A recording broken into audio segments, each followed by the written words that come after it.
नमस्कार मित्रांनो, स्वामी विवेकानंदांच्या जीवनातलं जगप्रसिद्ध उदाहरण आपल्या सगळ्यांना माहिती आहे. शिकागोमध्ये भरलेली ती धर्म परिषद आणि तिथे भारताचं प्रतिनिधित्व करणारे स्वामी विवेकानंद.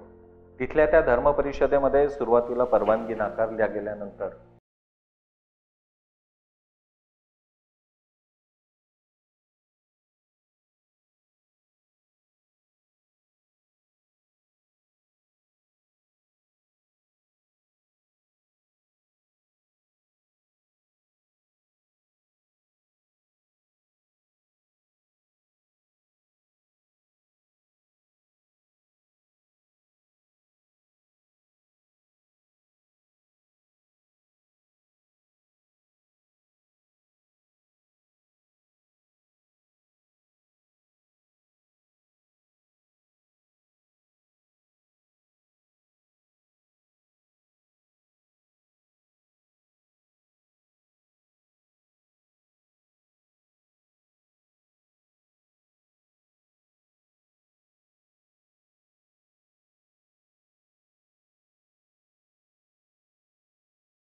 हा तेवढाच आवश्यक भाग असतो.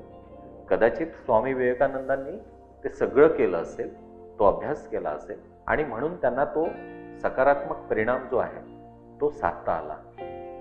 आपणही आपल्या आयुष्यामध्ये थोडंसं नियोजन, थोडंसं अभ्यास, थोडंसं चिंतन या सगळ्या गोष्टी जर आपण करू शकलो तर मला असं वाटतं की आपल्यालाही त्या good beginning is half done मधला हाफ डन जो आहे तो त्या गुड बिगिनिंग मधून नक्की साध्य करता येईल.